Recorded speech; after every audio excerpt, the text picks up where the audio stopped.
There you go. Take that.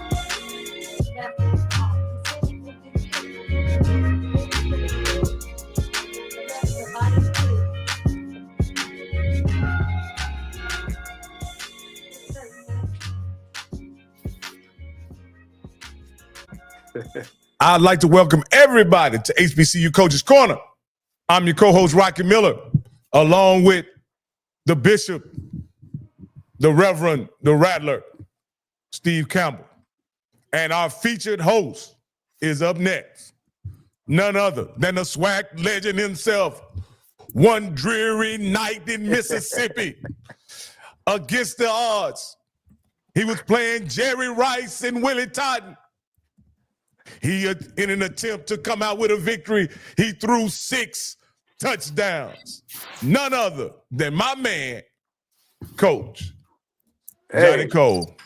Wait.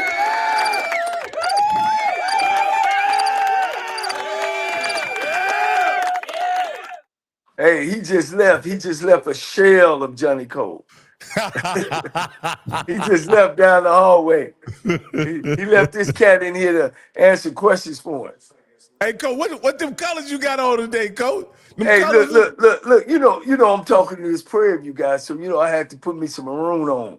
My blood bleed maroon and gray. I can't let that go. You know what I'm saying?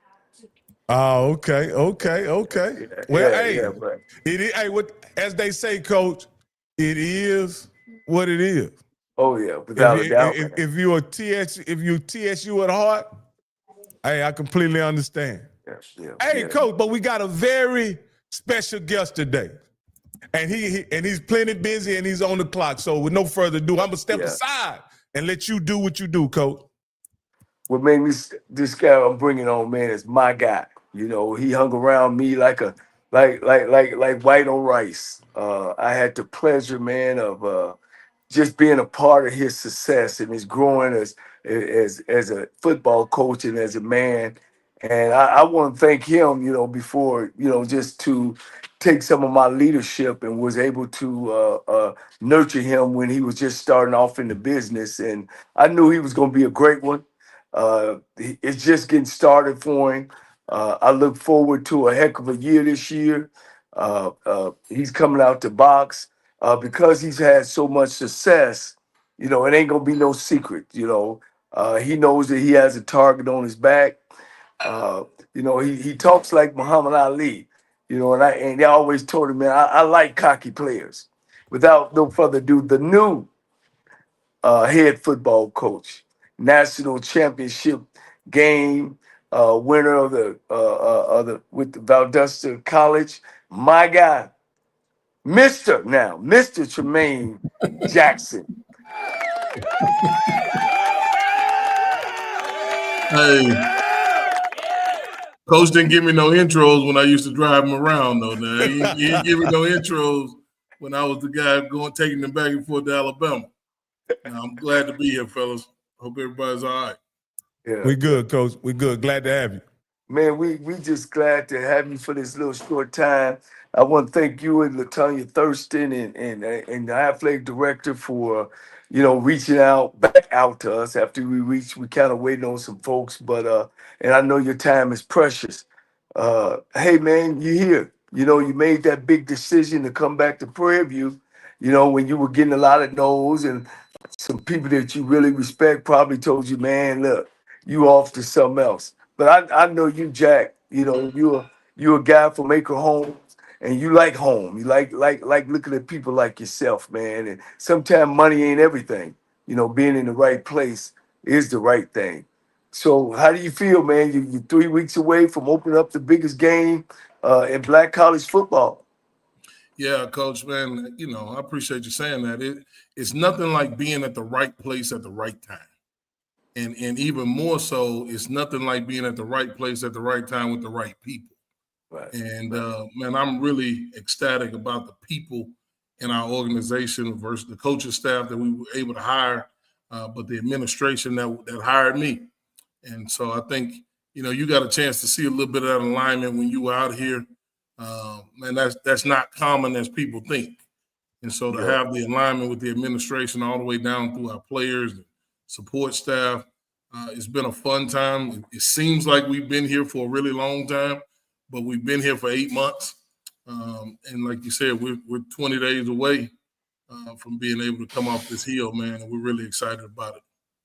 Yeah, keep on talking about the personal side. What touched me, Coach, when I was up in your office, I remember a little baby you used to have and carry.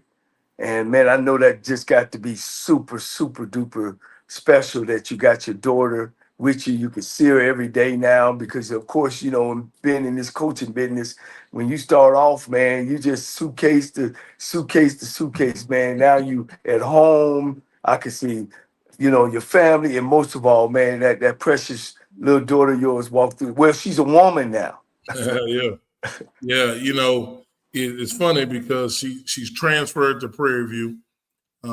She moves in on Sunday.'s going to work for us in football. She's got an interest in the operational side of football. And so being able to put your kid in a situation in what we know as the family business is a good deal. And she chose all that stuff on her own. We didn't force her. We didn't do any of that. But no doubt, it's been 4 years since I lived in the house with my daughter. And so when she told me she wanted to transfer here, I had one stipulation, Coach. You can't live with me. You can come, but you can't live with me. And so, no, she's going to move in on Sunday, man. And I'm looking forward to seeing her every day in a work environment. Like I told her, man, I'm Coach Jack. I ain't your daddy when we in this football deal. You wait till after football hours, and then I'll be your dad. But you got to live up to the standard, especially because you're my daughter. But that's just the way we roll. So excited about her getting her career started. She's a little more advanced than you. At least she came to work looking decent instead of coming with a big butterfly shirt, open up with cheese down, with this little head down there talking about, I want a job. Hey, listen. It's funny, Coach, because now you can't interview with me if you don't come in a suit. If you don't come with a full suit and a tie, and I tell people all the time how I walked in when you got that job at TSU and just, man, looking for an opportunity. I wasn't even thinking about none of that. I was just trying to get in. And so you don't know how much that's helped me over time, just in the way that we went about interviews and things of that nature, always wearing a tie, always making sure we look like the job we want to have. If you hadn't done that to me and made fun of me, I probably would have never known that. But it's been good. And then what people don't know, and I'll tell folks, Coach bought me some suits. It wasn't just, hey, man, go get a suit. The dude bought me some suits. And we try to pass that down to guys now just because I know what it did for me. Yeah. Well, man, I'm going to turn it over to these guys. I know we got a lot of questions, and these Prairie View folks on there, man, they want to listen to you, and they want to listen to what we got. Because last year, Coach, let me tell you something, they were so wrong. They talking about 11-0, and the bishop, he'll tell you, and man, they were having parties, pre-parties, and man, they stunk out the gate, Coach. They stunk out the gate. So I'll turn it over to Bishop or Rocky. Hey, well, Coach, Coach, I'll tell you this here. Last year, I want to let you know, Coach, I picked Prairie View to win the West. Coach, I went out on a limb, Coach. I believed in what was going on in Prairie View, Coach. I went on the limb. And they got my man head chopped off, Coach. So I'm kind of gunshot right now. So, but everything in my soul, Coach. We gonna wait on our predictions this year. Last year we did them. As soon as we opened up our season of covering the SWAC, we did our predictions. But we want to listen to the coaches a little bit, go over some rosters and see what you got to say before we make our predictions, Coach. But tell me today, Coach, why is Prairie View? Why should I pick Prairie View to win the SWAC, win the West this year? Yeah, man, 40 miles outside of Houston on a hill sits a place that's ready to explode. Everybody that rides down 290 always looks over to the right when you're going to Austin and left when you're coming back and says, man, when that place gets it together, they're going to be special. Well, I would deem that we're getting it together and that we almost got it together. And so we're really excited about what it is that we got going on from just a top to bottom standpoint. But when you talk about football, I don't know. I'm from Houston, like Coach said. I don't remember excitement around the Prairie View A&M football program. And the excitement was created not by me, but by the players that chose to come here, by the administration that chose to to invest in our program on a high level by an athletic director that wants to play college football. And so it's an exciting time, but we got an opportunity like everybody else. Everybody's 0-0 right now. Man, we got an opportunity to come off this hill in the right manner and continue to come off throughout the season. And we got some things we got to work on, certainly, but we're excited. We're excited about getting our team together, our collective together, so we can go out and prove we are who we say we are. Hey Coach, last thing, and I'll pass it to Campbell, is that you guys open up on the 30th, I believe it's the 30th with a SWAC game, Coach. You guys don't get a chance to ease into the season. And last year, I believe, what began to unravel what I thought was a hopeful season, Coach, was last year at the Labor Day Classic, Coach. I thought Coach had it together.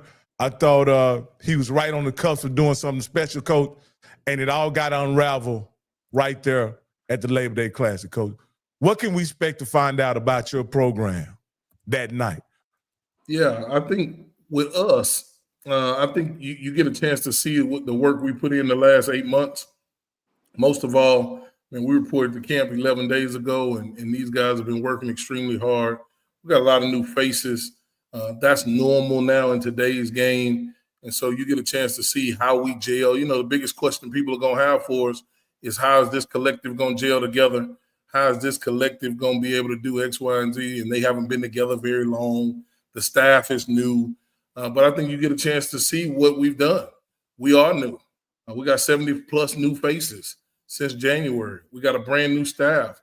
But I think we know we've done this before, and we look forward to being able to put our product out there. And I think when we put the product out there, you're going to be able to see what we've been doing over in this last couple of days. And at that time, when we get to the game, it'll be the 4 weeks prior to what we did in fall camp and how we got our football team together. And so I don't know what it's going to look like, but we know it's going to look like something.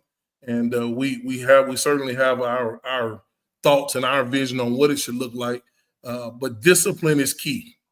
The most disciplined football team will win the first game. There is no film to watch. There is no game plan to put together off what they do, because they don't know what we do and we don't know what they do. And the people they did it with last year, a lot of them ain't there anymore. And so we really got to make sure we take care of business on our end.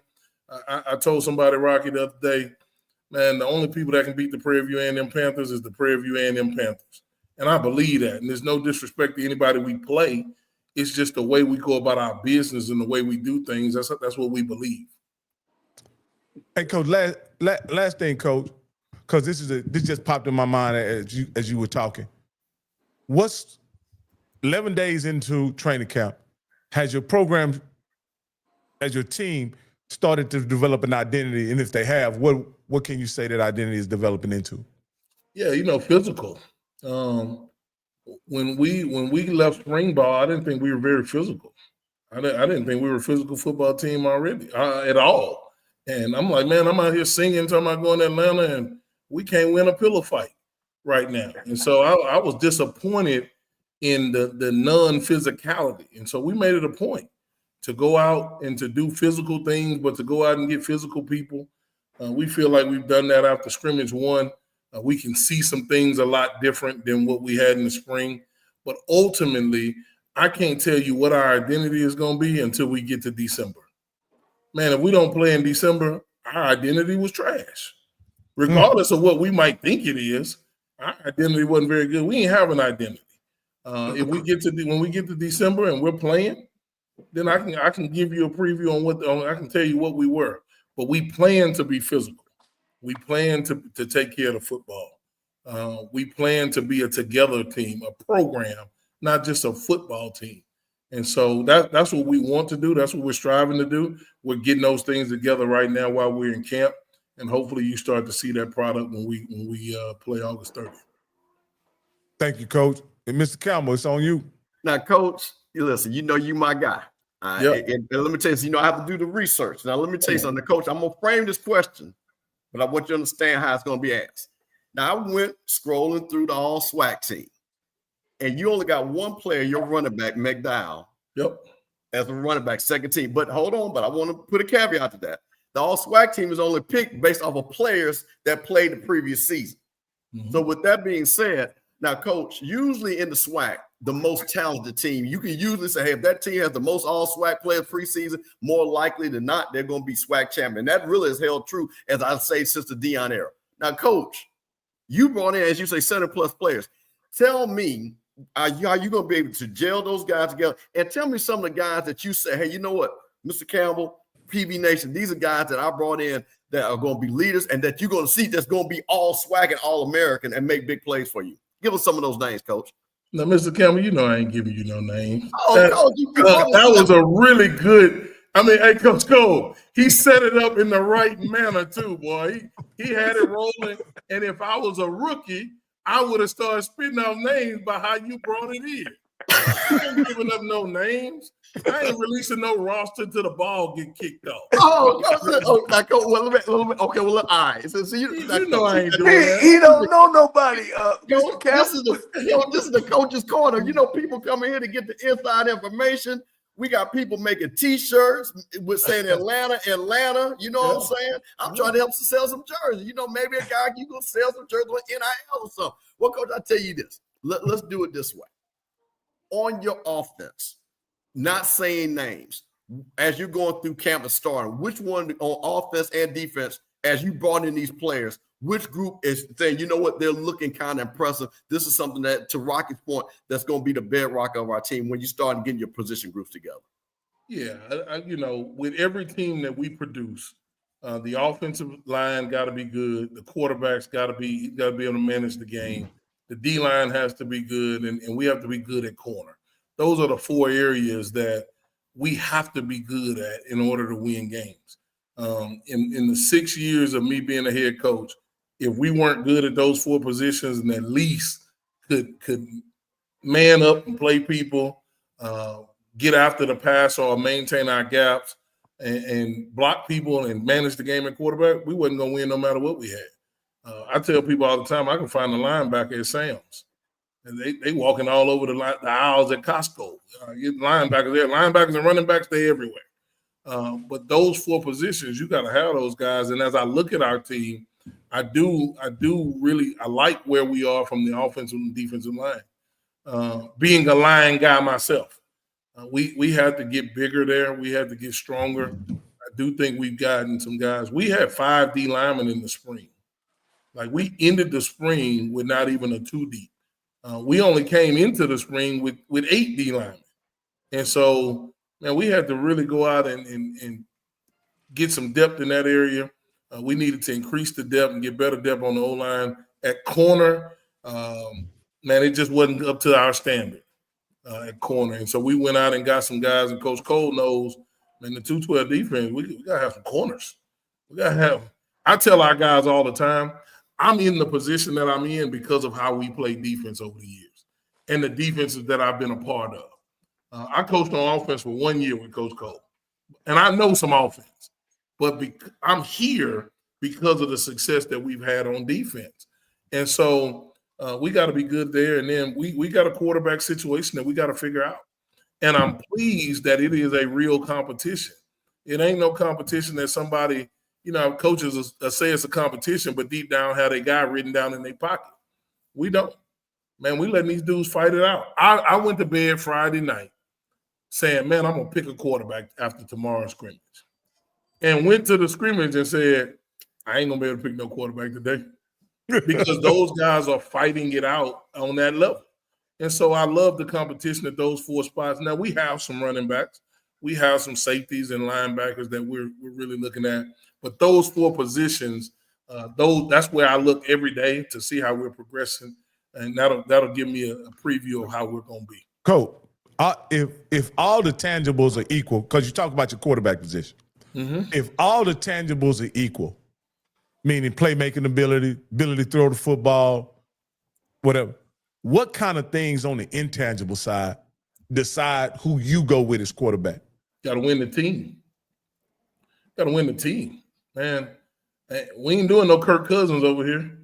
You know, like, man, and I say that respectfully, but Kirk Cousins at Michigan State was the quarterback, but he wasn't the captain. So that he never won the team. If the team votes for captains, he never won the team. And for me, I've always felt, even as an assistant coach, that the team has to get behind somebody. And whoever the team gets, but the team is going to tell me who the quarterback is. And if the team don't get behind the guy, he ain't the quarterback. Not for the Panthers. But I also think, looking at the history of the conference the last couple of years, if you don't have 2 or 3 quarterbacks in the stable, you're going to find yourself wildcatting the rest of the season. You're going to find yourself trying to figure it out in the season. And so we've increased the depth at quarterback. We got some guys fighting it out for the position. But ultimately, the biggest intangible thing is whoever wins the team will be the quarterback.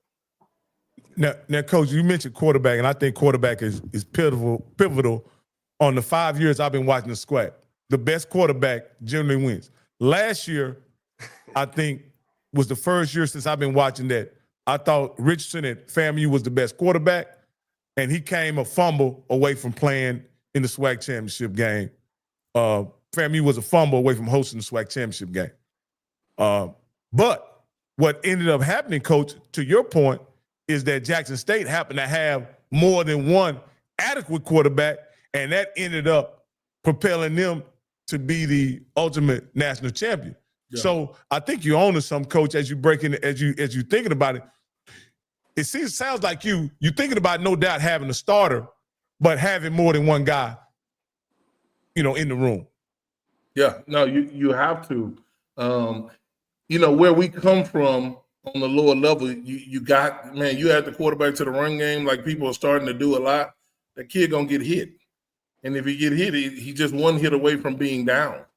And so I learned that over the last couple of years.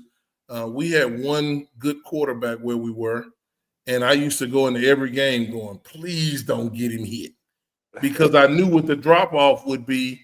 Not that the kid behind him was a bad kid, but the drop-off from production was that much. And so what we tried to do was make sure the guys that are competing, the drop-off isn't that much, and we don't have to change the offense if something does happen. Because then you find yourself in a whole new deal, right? And so just trying to do some preventative maintenance on our team on the front end through recruiting, through getting guys ready. Man, we had the quarterbacks live in this last scrimmage. I need to see who can get hit. Like you can't play for us and not be able to take no lick. That's part of winning the team. Some people thought we was crazy. And I told everybody I could tell. Hey man, the quarterback Saturday is live. I was telling the people that clean our building, if you know somebody that can come hit this kid on Saturday, the quarterback is live. But we needed them to understand that you can't just sit back here and eat gummy bears and watch the butterflies knowing ain't nobody going to hit you. Somebody going to hit you. And so if somebody was going to get hurt, they was going to get hurt, and we was going to already know who the quarterback was after that. But we needed to put them through it. And we did that with our whole program, man. And so it's that important of a position. And we look forward to them fighting it out. Okay. Let me help my counterpart out, Bishop, to get something out of you. Because the Bishop is a stat guy. He ready to have all the stuff set. Yeah. Coach, you one of the few in the SWAC. You are a championship coach. You know how a championship team look. Mm-hmm. Of course, you was with me. We started from the bottom, and then now we were here. Yeah. Where is this Prairie View team at? In year 3, we won it at Texas Southern. Yeah. I know they better than the first team we had, because they were 0-44. At least some of the cats, a few of the cats you kept, at least got a taste of winning. Yeah. So when you sitting up on the hill and you looking down, because you do have a staff, and I want to get into that a little later, that knows you and knows the expectations. Where do you put this team at there? Is it possible we can walk through it? Is it possible the potential there? It's on you. You go. Yeah, I don't think it's a walkthrough there. I think the league is too good, especially on our side. People don't give our side a lot of respect, right? But then they don't understand what goes into coaching either. Man, I sit and watch tape, and so I understand what's on the West. It's a lot of well-coached teams, regardless of what happened in the past. nobody knows what anybody has now, and we're not going to assume anything different. But I will say we are ahead of where we normally start in year ones. We're further ahead. How much ahead, Coach, is going to determine how we play and how we get together when we start playing consecutively. But certainly way away, night and day from what we took over in 2008. And even so, what we took over in Valdosta in 2022. People don't understand how bad that roster was that we had that we had to get together. So I think our coaches did a good job in recruiting and getting some pieces to the puzzle. But how far we go depends on how fast we gel, like Mr. Campbell said. And that's been the challenge every day. Well, I know you won in Colorado Mesa. You took over just an average program, and you ended up winning there. You went to Valdosta, even though that was a championship program, they had lost a whole bunch, when you walked in there. And then now at Prairie View, you brought in 70 coaches. So when someone questioned you about, or the Prairie View people, and I'm talking to them about what kind of coach you are, you just gonna have to sit back and look. Let's talk about your staff. At least one thing you can sleep at night about who you got around you. Yeah. And most of those guys have worked with you. If you could throw a couple names out, or Brandon Anderson has been my defensive coordinator every year I've been a head coach. Is that the guy that was following me around the whole goddamn spring? Yeah, you know why, Coach? He's heard so many Johnnie Cole stories until he just wanted to hear for himself. Look, man, he wanted to strike up about the offense and the defense. Man, look, I'm done. He's trying to corner me up with, well, how would you attack this and we do this? I'm like, are you serious? Coach, he's a football junkie. I like him, Coach. I like him. He's a football junkie. He was my GA at Sioux Falls when I was there. And then when I got promoted to DC, he became my linebacker coach. And I always told him, man, if I ever get a head coaching job, I'm going to make you the defense coordinator because you all football. That's all he want to do. And, he's gotten married and got a son now. And so he's not as much football all the time.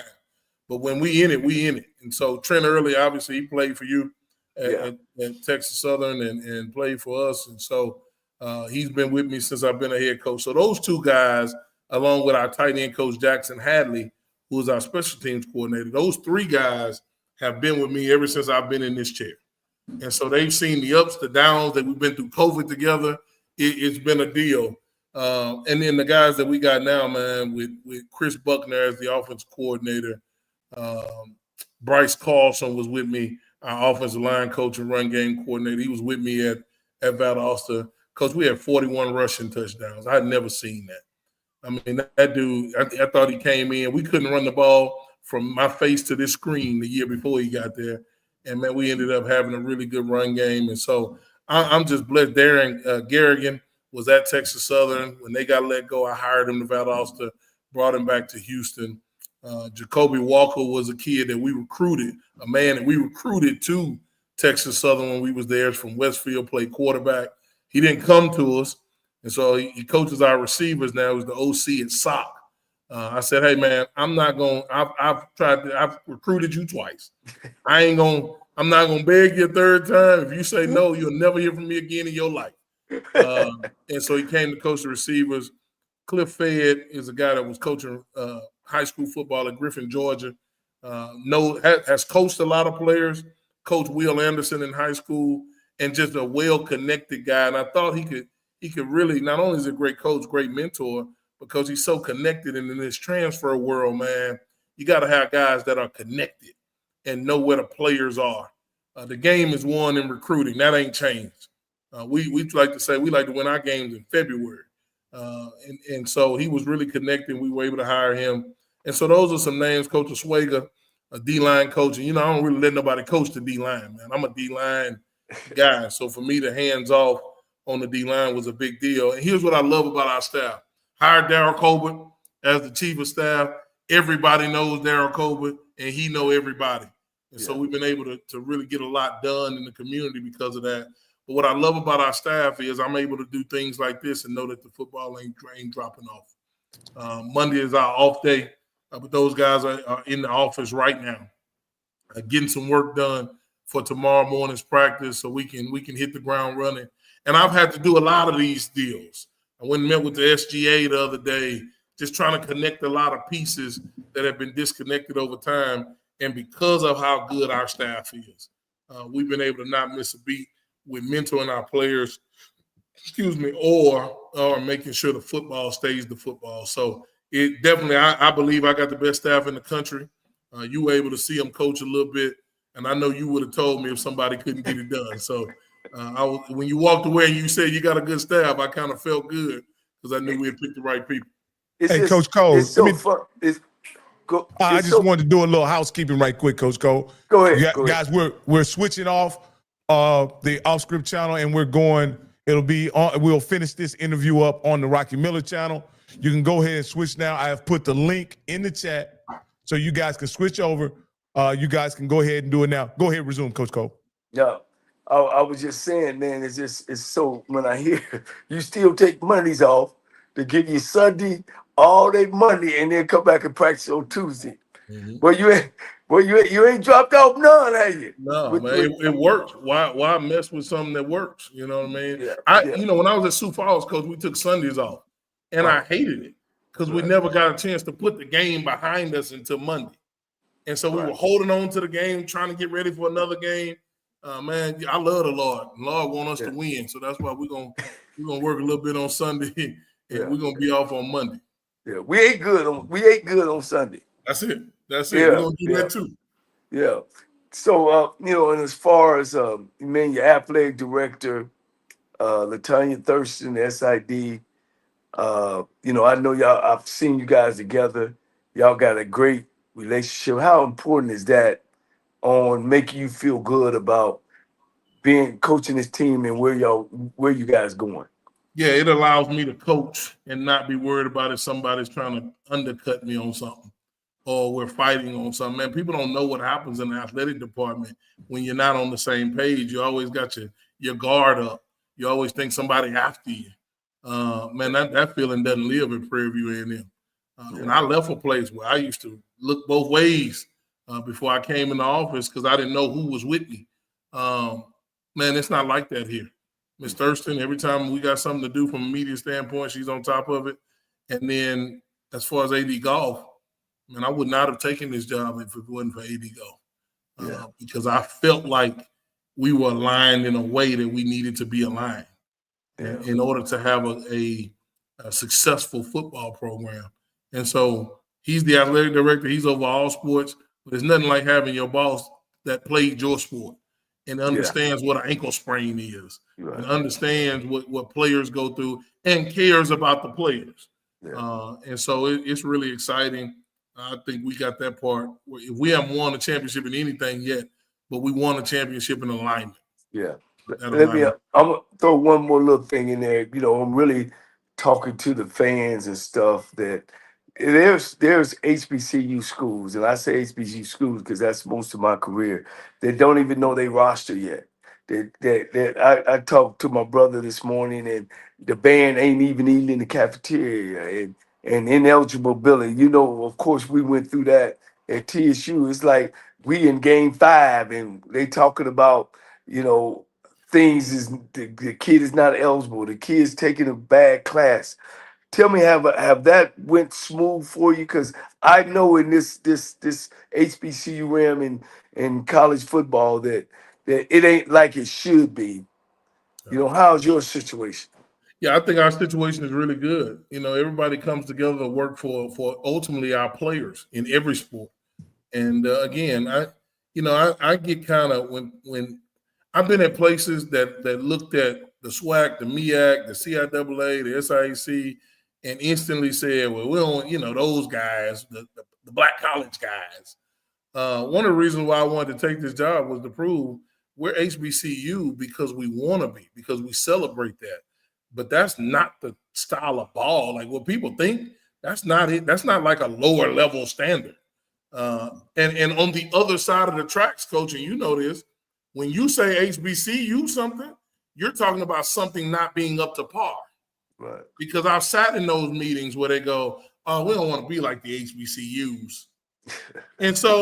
and I get offended. And so in taking this job, man, we want to play college football. We want to have the same alignment as the University of Texas. And that's what we're striving for every day. Whatever people think the premier place is, that's what we want to be. And that works good for us at Prairie View A&M. And we're not perfect.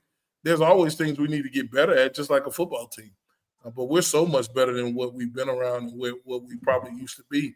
And so we're excited about it. Yeah. So everything's going well with eligibility and y'all eating good and they clean up your dormitory and all that old good stuff, your locker room. That's good. And that's a beautiful place. I appreciate you walking me through it. It's a beautiful, beautiful, beautiful place. No problem. Hey, Coach, when Coach, this spring, Coach Cole went there, and he couldn't wait till he got off campus and called me and said, man, you should see them dudes they got over there at Prairie View. And this is a guy who done seen everything it is to see in college football, right? And yet he was still impressed with the kind of young men that he was able to observe, work out, and train at Prairie View. Are y'all doing it different? Did you get special kids? How do you impress a coach that's been in the business 40 years to the point to where soon as he leave the campus, he called me and say, man, you gotta see these guys, man. Well, today I feel good because if that's what he didn't tell me that when he was here. He kept that to himself. What we try to do, man, is just make sure we get guys that fit our system. We got critical factors in recruiting. We believe big people beat up little people. That's what we believe. We want to have coach. Yeah, people always talk about the size of the fight in the dog. The dog got to be big too for us. It just can't have good fight in you. You got to be a big dog too. And so we strive to do that every year, and we're still not where we want to be. This football team is better than what we feel like we had in the spring, but this is not the end-all be-all for us. We want to attack it in recruiting. We want to be able to get a full cycle in recruiting. We got half a cycle.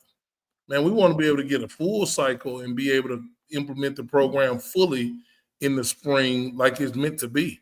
And so I'm not saying we're operating off a half program, but we're not operating at 100% either. And so me sitting in this seat, I say, man, we're about at 60% of where I really want to be. The way we're practicing, the way we go about our business, the way we're recruiting, we're just at 60%. And so we hope to get to 100 here soon, but we certainly we believe that the guys that we got can help us right now because we got who we got right now. There is no more going out and getting nobody else. We got who we got right now. And so we got to do a good job as coaches and put them in the situation to be successful. Coach, as we observe your schedule, I realize I'm just looking at it, Coach. In the first month of the season, pretty much, Coach. Well, I'll say the first 4 games. Coach, you got probably less than an hour ride anywhere you guys going to show up and play. Is that a benefit to you guys that you get to stay close to home early, or does it even matter? Well, it doesn't really matter to us. I hear a lot of things about our schedule. People say our schedule is easy. They don't play it. They don't know what's easy.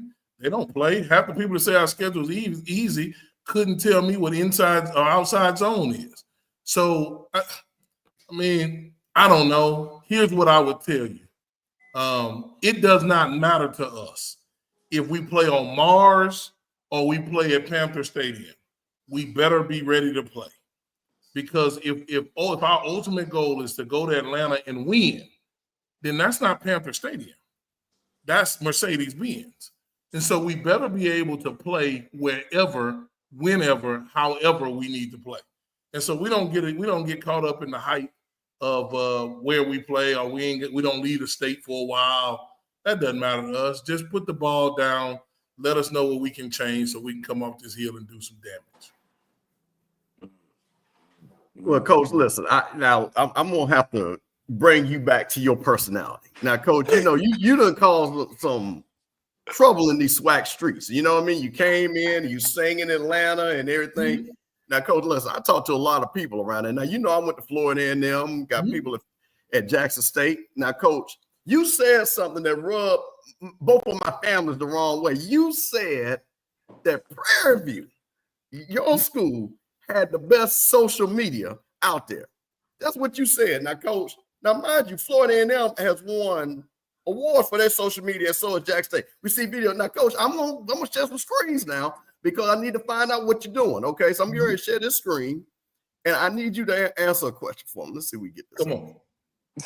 This let's see. Well, yeah, okay. I told you, Coach. He a statistical man, Coach. Hey, and you know what, Coach? I knew it was Now, coming. Coach, now listen. Where's the videos, Coach? We had you singing. Now, Coach, you're not showing. Listen, now when I look at FAMU, I'm seeing quarterbacks making plays. I'm looking at Jackson State. They got Patillion making catches. Coach, all I'm seeing is a bunch of party flyers. What is going on with the social media, Coach? After you sung, we ain't seen no more live video, Coach. Now you really hiding these guys that much? Well, I don't see number party fly. Coach, listen, you having parties down in Houston making money. You got, 4th of July and all this. Come on, Coach. Now, Jackson State got videos of, Jacoby Morgan throwing the Rembrandt. We got videos of people getting their head knocked off at FAMU. That's what the folks want to see. Now, Coach, what's the deal with this now? We got to answer this first. Well, the first thing I'll tell you is, I think those people do a good job in social media, but they probably pay somebody. We don't. Our students are that talented to where they get videos and stuff done. Our students were here this summer setting things up. So when we do start producing videos, they'll come out in the right way. And so I probably rub some people the wrong way, but I believe our students are really talented. And I was at Media Day. I seen people following people around with cameras and videos and all that. What's done in the dark gonna come to the light. We got everybody's attention. We don't need to keep putting out videos. I'm not going to tell nobody who's here until y'all need to see who's here. So we're not putting out videos right now while we're in the summer. We're not putting out OTA videos from the summer. That's not what we come from. Okay. And it's amazing. After we said that, the videos got increased some more.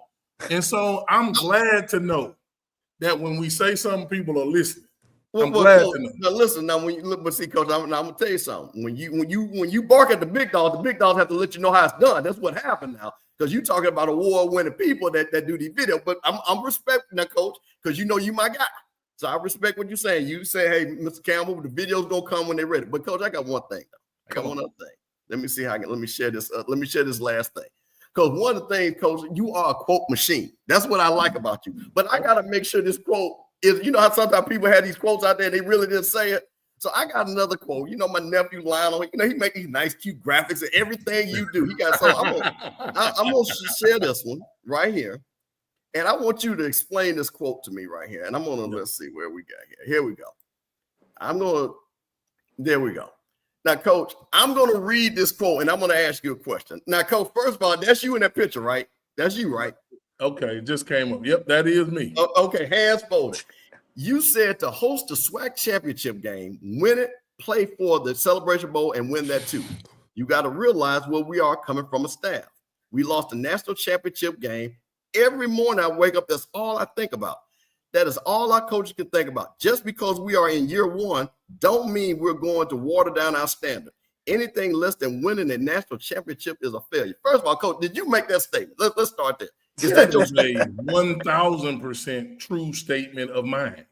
Okay. Now, Coach, there was I was on there with Lionel, and I wanted to understand now, Coach, because we had a question. Because now I want you to explain to your fan base out there the difference of the standards that you're setting and the goals that you're setting. Explain to us the standard, the Prairie View, the Coach Jackson standard. What is that? Yeah, to host and win the SWAC championship, or win the West, host the SWAC championship, win it, and go to Atlanta and win there too.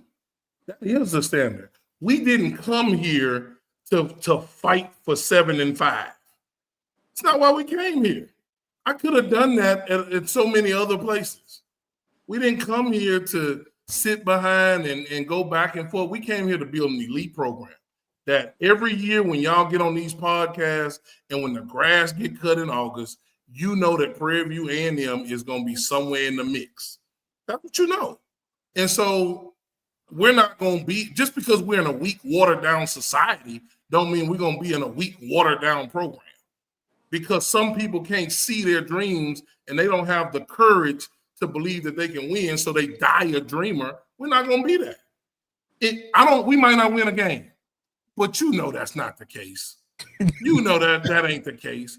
You know what? If I'm saying that, I truly believe that, and it's some hills you got to be willing to die on, Mr. Campbell. I'm willing to die on that hill because it only sounds bad because it's Prairie View A&M saying it. That's the only reason why it sounds bad to some people. Who are they? Where they come from? That little D2 coach, where he come from?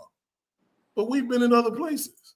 And so we believe that every time we stand up there in August and we talk to our team, and every time after the season we start putting together our program, that it is to win the West, host the SWAC championship game, win the SWAC championship game, take that flight to Atlanta, get off, go practice, and on that Saturday at 12 or 1 o'clock, whenever they do it, to walk out that Mercedes-Benz locker room and win.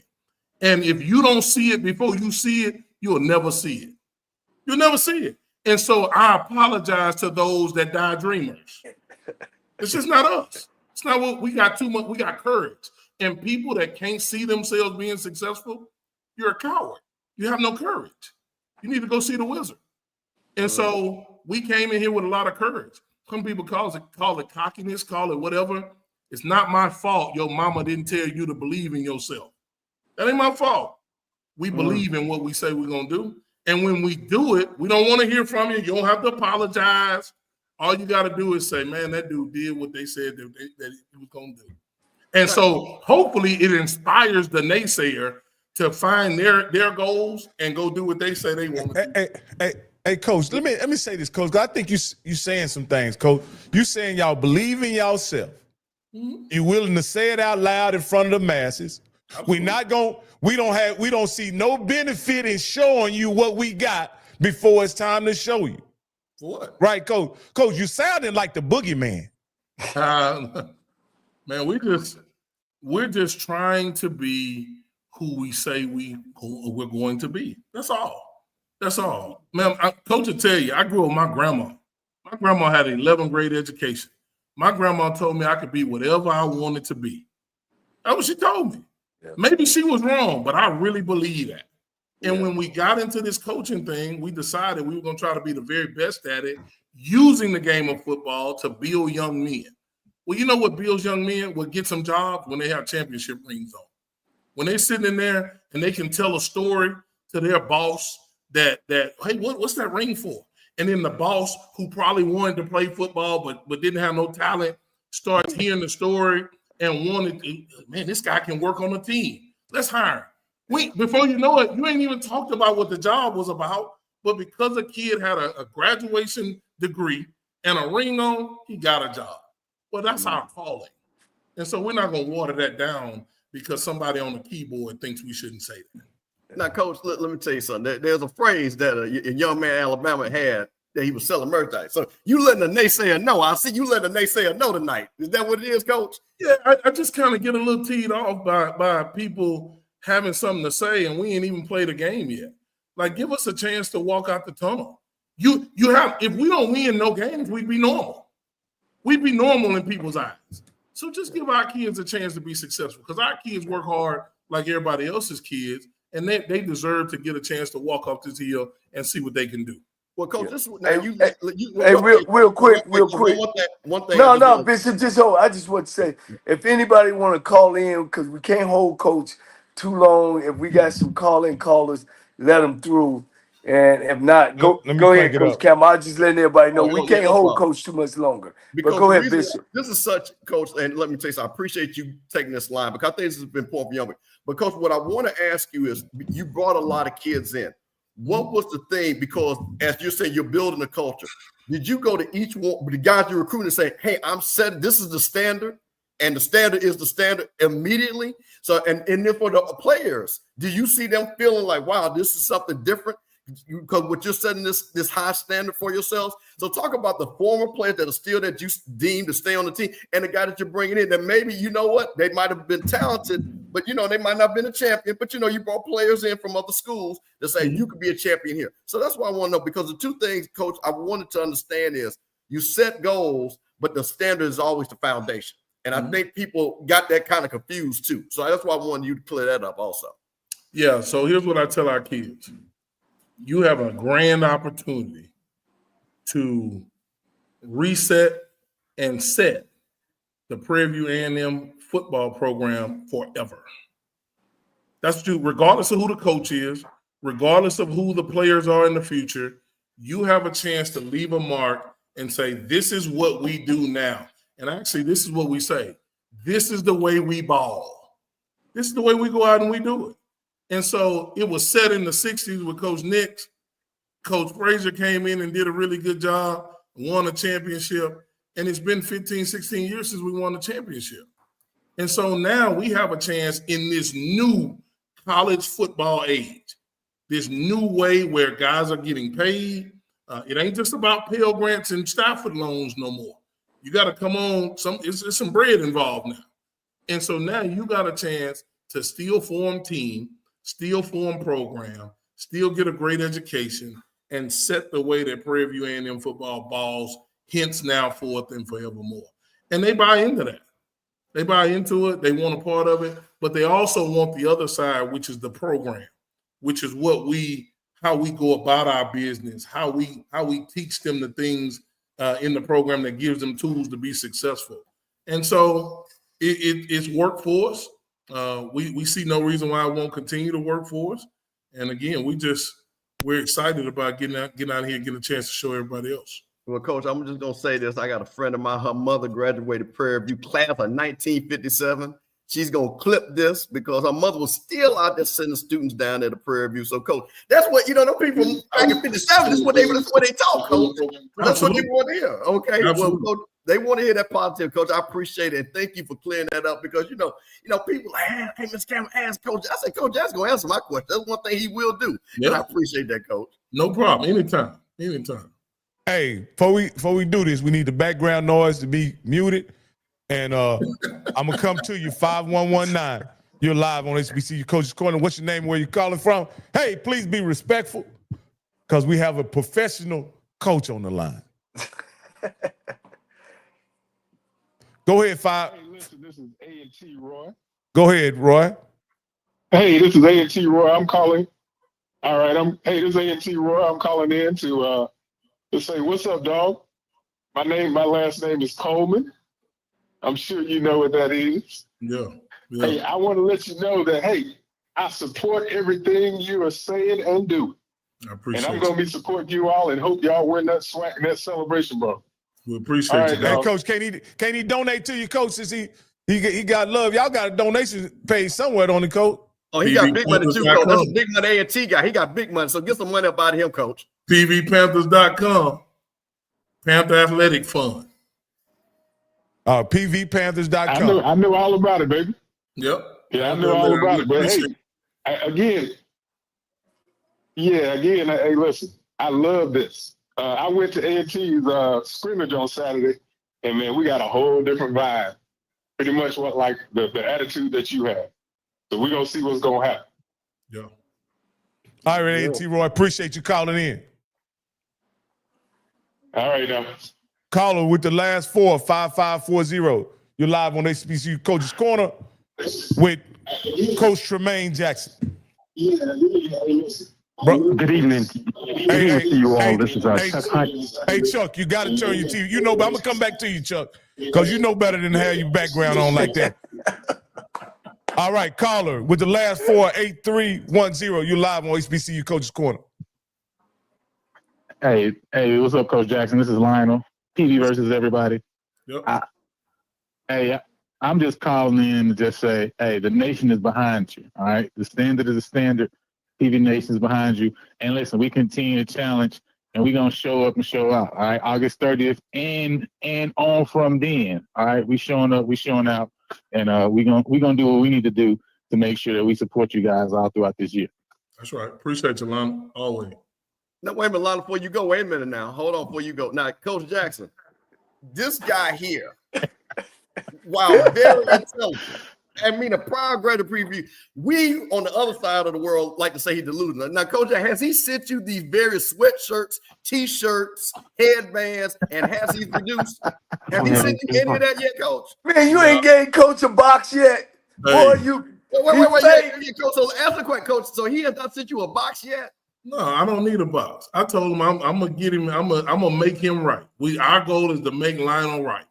And so we're gonna get that done. He's been very supportive of what we do, been around, and so we appreciate all of his support, the PV versus everybody, and all the fans that he's brought along with us. So no, I don't need a box. I just need to keep supporting us. Okay, well, Coach, listen, because it's funny how they want me to send you a box, but they don't want me to make the shirts and the hoodies in the first place. We want you to send Coach. We don't want you to waste the shirts. We don't want you to waste the shirts, and we know Coach will be a good model. Hey, Campbell, ask him where all them 11 of those shirts he made last year. Listen. We already got 105. We already got 105 printed. Actually, they already headed to Mercedes-Benz Superdome. You know what I'm saying? They already headed there. We got 105 printed. So don't worry, they'll be there when they get there. All right. Hey, Lionel, hey man, you did a great job when you came on my podcast, man. I want to thank you for coming on and you represented PV in a great way. And I hope one day, after my daughter graduates this spring, she'll be as successful and accomplished and as educated as you are one day, brother, because that's what you PV guys are. I appreciate that, Rocky. No problem. I'll holler at y'all. Coach, I told Lionel, I said the one thing about it, that purple and gold can be flipped. You know what I'm saying? So, Coach, if it don't work out, y'all can put some more symbols on it. You know what I'm saying? And sell them. You know, Atlanta have a big, Q function in the spring. Maybe you can sell them. So, we gonna help them out either way, Coach. We gonna help them out. Yeah. All right, you better be ready, Chuck, when you come on. Come on, Chuck, and make it quick. Hey, can you all hear me? Yeah, Chuck, we got you, baby. Okay, man. As you know, I had doing. Good evening to you, Coach Jackson. I had spoken to you before on this program, and I look at what just listening to you. I had a flashback. Just think back to those old school coaches of I think Nick Saban. You think just go back Bear Bryant, Woody Hayes. You had that kind of, and on the HBCU side, you have the Marino Chasm mentality. Hey, man, let me interrupt you. That's my protege. That's my protege. All that white folk, that's my protege. Add Johnnie Cole to that list. All right, but go ahead, man. Go ahead. I know about you, Cole brothers. I said Marino Chasm. Ain't now one of them raised this man right here. Agile hostile. Hey, Chuck, you got a question or you just wanted to compliment him? I want to come. Hey, you don't see coaches like Coach Jackson anymore. A lot of them, it's about the buddy thing. But I just say he's like those old school coaches. That's why I had to bring up Marino Chasm and Jay Gates and all those others. You don't see that too much now. All right, and I wish you the best, Coach Jackson. I appreciate you. And I'm just joking, man. You're absolutely right. Marino Chasm was a legend, and I had the opportunity to coach against him, but had the opportunity to talk with him. All right, Mr. Sargent, you're the last one, my brother. You're up on HBCU Coaches Corner. All right. First of all, Coach Jackson, thank you so much for being on the show. I am the nephew of Coach Campbell up there, so he knows I know how to act, and he knows I know how to ask a hard question. My hard question for you is simply this. How were you instrumental in changing the culture and the mentality of not only your players, but also your fans to make them believe or convince them to believe in your leadership and your team's talent collectively to win a SWAC championship for this year? Yeah, I appreciate the question. I don't think it's anything that I did personally. I think that Prairie View A&M is a really good product, and I think people just need to be really honest about it. And I often tell people, you can't continue to hold Prairie View A&M hostage for something that happened in the 90s, for something that happened in the early 2000s. That's not the same. Football isn't the same. And so it's you got to judge us for what we are now. And what we are is an extremely beautiful campus. We've got really productive people and alums and steady producing them on a daily basis on our campus now. And we've got a football program in the athletic department that is ready to thrive in a way that it's never thrived before. And so I think, we had the courage, again, going back to that, to say that, to be upfront and honest with it. And I think our fans really appreciated the fact that somebody appreciated. I wanted to be a Prairie View A&M. And I tell folks all the time, and Coach Cole knows this, I got a lot of calls telling me not to come to Prairie View A&M.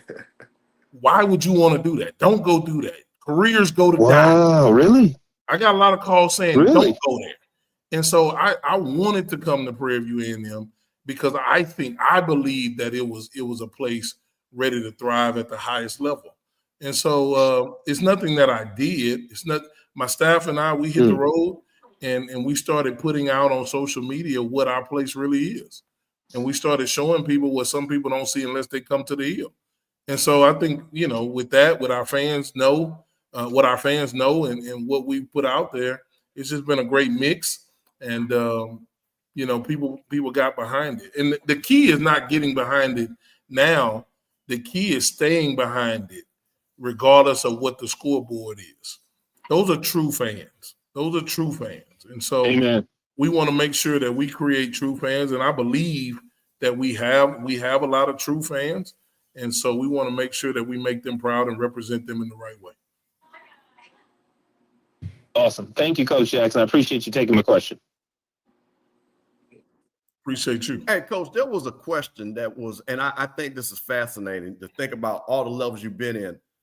What was the thing? Because you said people told you not to go to Prairie View. I think Prairie View is a great job for you. I think Prairie View is a sleep. I've always said it's a sleeping giant. It reminds me of being in Florida.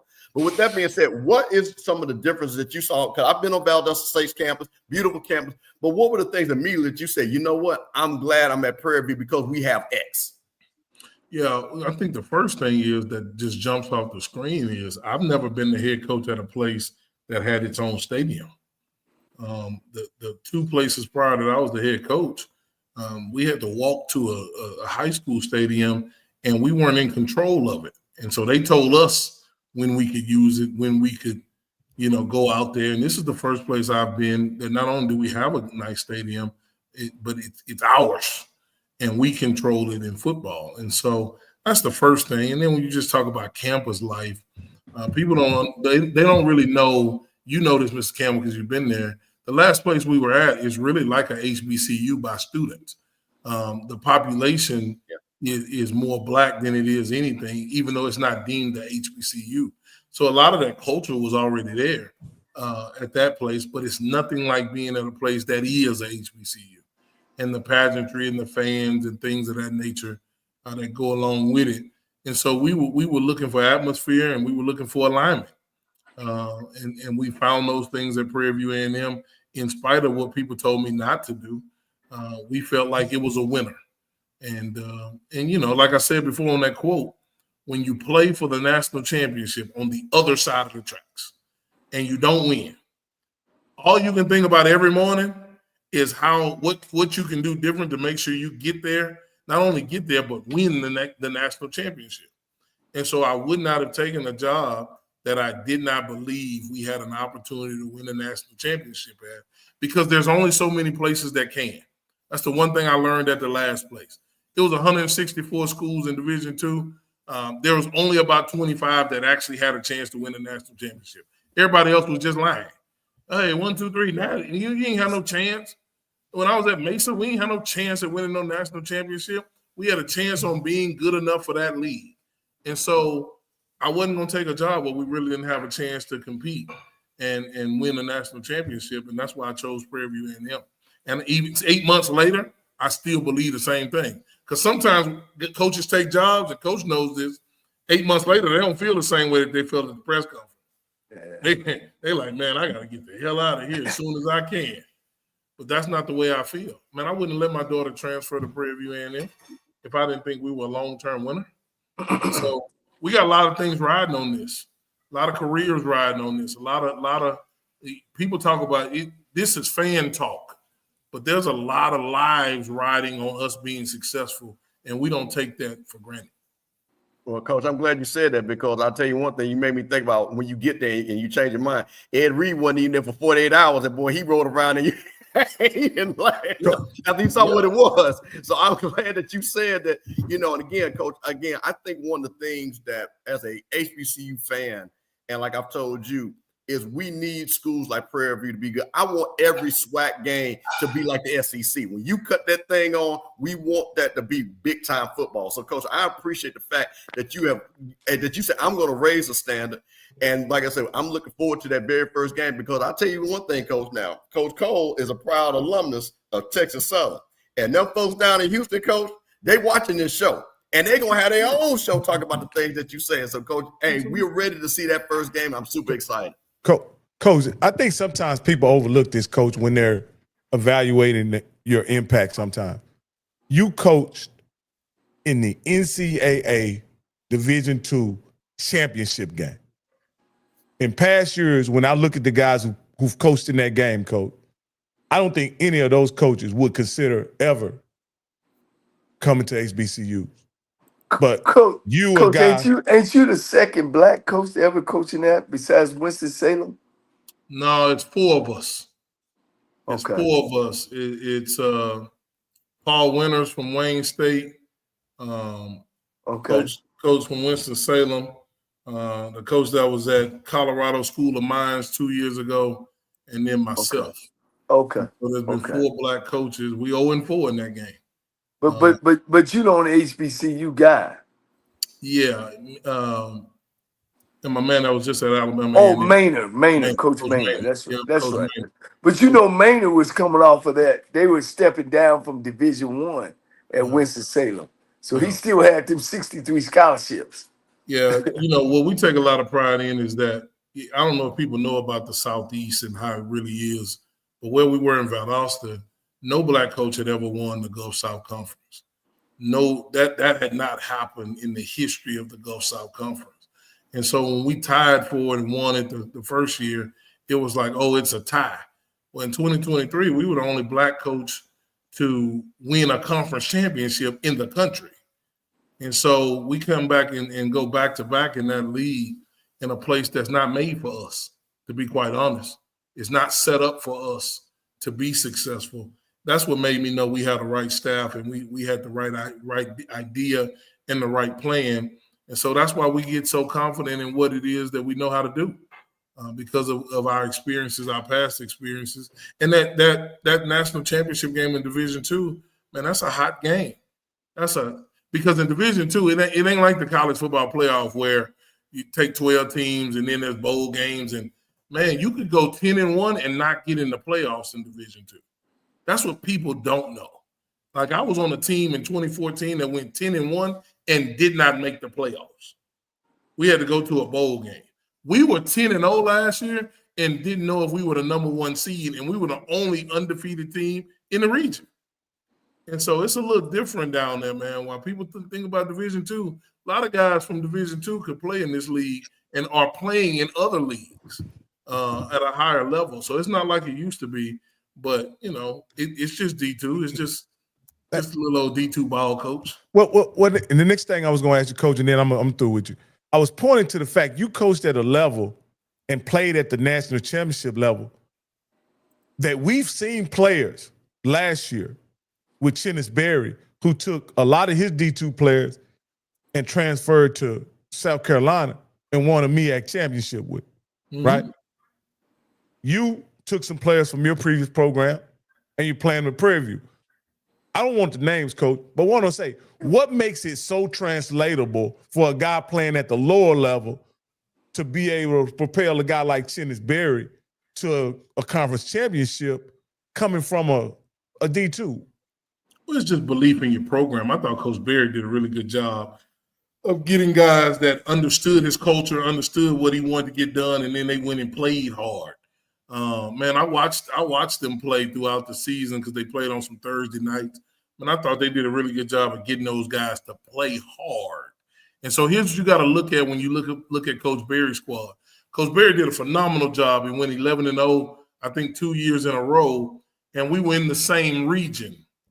And unfortunately, Benedict didn't make it out of the first round or the second round when I think they had the first round bye. And so when you look at what he was able to do by taking a lot of those players to South Carolina State who didn't make it out of the first or second round of the NCAA Division II playoffs and win the MEAC, then you got to ask yourself what kind of ball is really in Division II. You know what I mean? And so that's not a slight to anybody. That's just saying there's talent everywhere. Man, one of my better receivers is at Michigan State right now, and he's about to start at inside receiver. He was a walk-on for me at Valdosta. He walked on. Another kid that we had on a little bit of no money is Ted Hurst. We recruited him. He had 0 offers. Now he's the best player at Georgia State and was the highest rated player in the portal. And so you got to really look at what's there. And to the ignorant mind that hasn't studied, you look at the numbers 1 and 2. Now you got to really pay attention to what's on people's rosters because rosters are being tampered with. And then you got to coach somebody. And I thought Coach Berry and them did a phenomenal job of coaching guys. Even though they had them somewhere else, they coached them in the new place and got the most out of those guys. And we got to try to do that.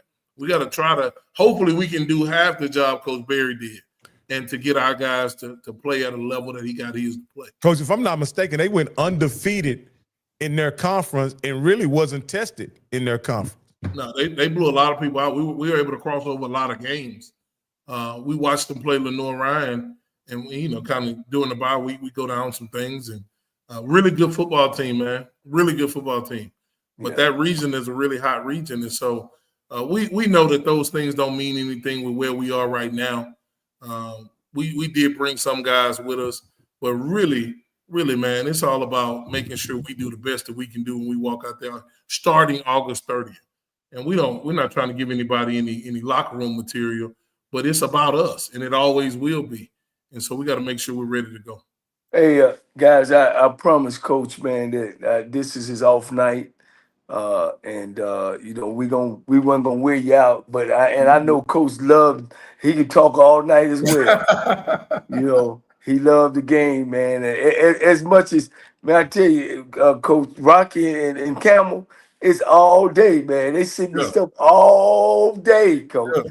But I know, Coach. I know how it is. It's early, 2 a day, 1 a day. Y'all still do that, and man, I just appreciate you coming on tonight.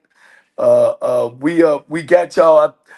Rocky, are we doing Monday before the State Fair Classic? That's the plan, Coach. That's the plan. Okay. And we hopefully you promise we get you right after the media day there. And then we want to do something special too, Coach.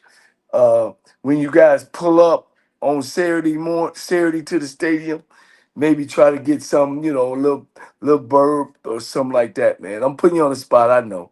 No, Coach, whatever you need, Coach. Whatever you need from me, man, we're going to make sure that happens. I appreciate you, man. Anything else, guys? No, Coach, I just want to say thank you so much for taking this time out to talk with us, Coach. And I want to also appreciate Miss Thurston. I sent her an email. She replied right back, and this was set up. And so, and you think that seems pretty simple, but I can tell you it's really not, Coach. A lot of people are not as responsive. That's what I'll say. No, man, I'll tell you this. I don't say this because I'm talking to you, but I'm just telling you the truth. Man, I used to sit at my desk and watch film and be listening to this show. And so to fast forward a year from now and to have been on this show twice now, or maybe my third time, I don't know, to go from watching it to being on it is truly an honor, man. I appreciate you guys giving us a chance to talk about Prairie View A&M football. And I always appreciate Mr. Campbell with his stats and everything else he got, because here's what Mr. Campbell did. He donated, Coach. He donated now. That's so right. he got the stats, but his name is on the roster at Prairie View A&M, and we forever appreciate that. So anything you guys need from us, let us know. We look forward to seeing you soon.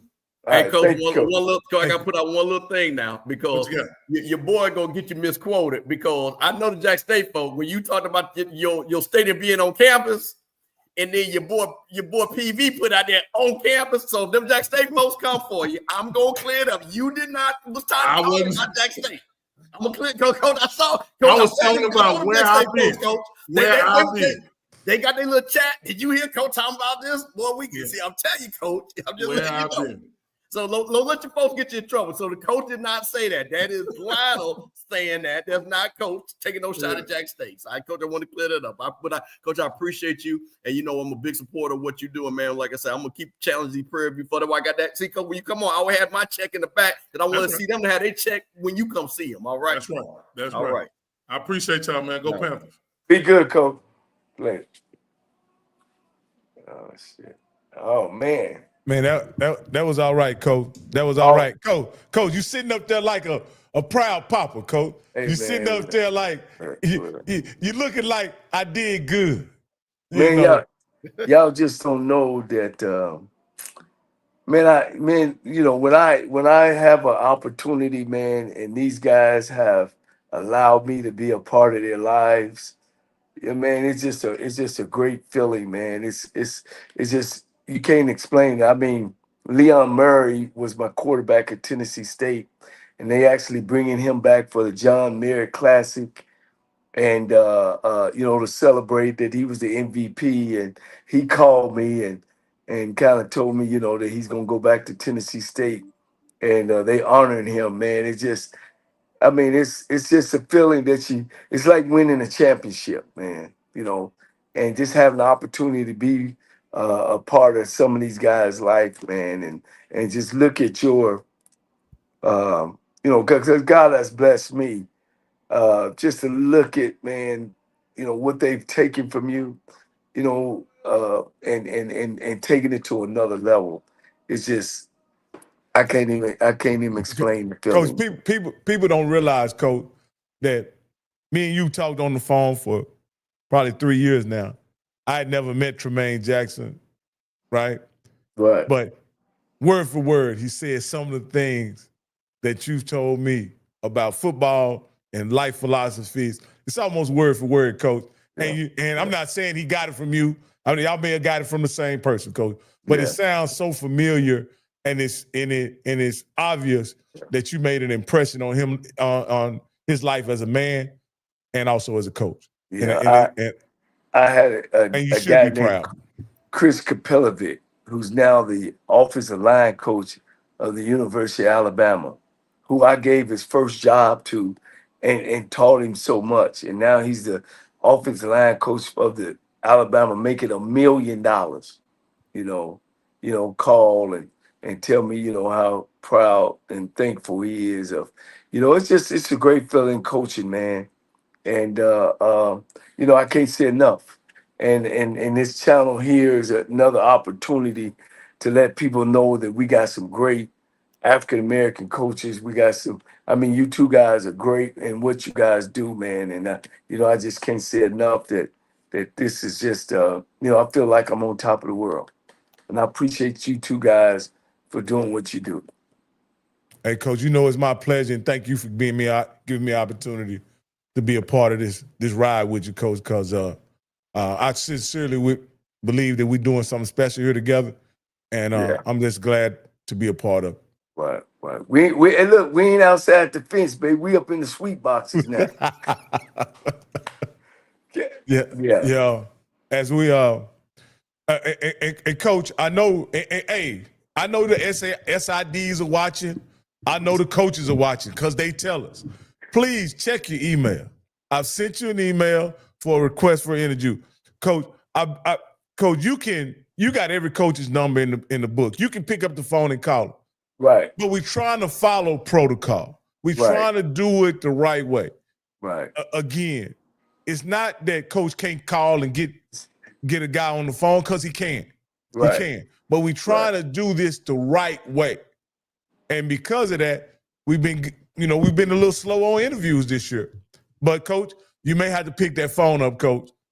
Because I don't know if the SIDs are busy this time of year or my email is going to spam. I'm not sure what's happening, Coach, but I sent out some and I will say this: Jackson State replied. So shout out to Jackson State. Jackson State replied, and also I can't think of the other SID. The Southern SID replied, and he said he don't do football. And he gave me another guy's name. So I thought all the SIDs did football. Why? Yeah. But anyway. They got that many? I don't know. Big time, man. There you go. Yeah. Absolutely, Coach. Hey, Coach, if we get an interview tomorrow, I'm open to do it. But I know tomorrow, Tuesday's usually a big day for you. You got some other stuff going. So you let me know whether we're going to do a show tomorrow, and I'll be available. Hey, man, y'all looking at the JV coach of the Firebird, Fees Middle School Firebird flag football team, Coach. Coach. I just had my last trial today. I got to make my cut. Unfortunately, I ain't cut nobody. Hey, I got them, man. The kids' eyes are bushy-eyed, man. And they be like, man, what this man, I'll be on them, Coach. I'll be on them. We going to be all right, Coach. Hey, Coach, you back in football, Coach. You back in football, finally. Hey, look, man, I don't coach mascots. I coach kids. No, because if we have a show, like I say, if we can, like I say, because people look, because let's get some of these folks that know their teams to, Rocky, man, we can make some phone calls, because even if we can't get Coach Graves on, maybe we get a BJ Jones and a Perry White to come on and talk about stuff. You know what I'm saying? And tell them what we got going on. Yeah. But let's go. Rocky. Let's do it. Man, I appreciate the fans, man. Look, hey, things are getting tight. Them tariffs are starting to kick in. I can't say enough about the support that you guys give us, man. We need to support, continue to support. Like I always say, if you feel yourself going down the wrong tube, get that rope tied out at the end and hold on tight, because ain't nobody bad like you.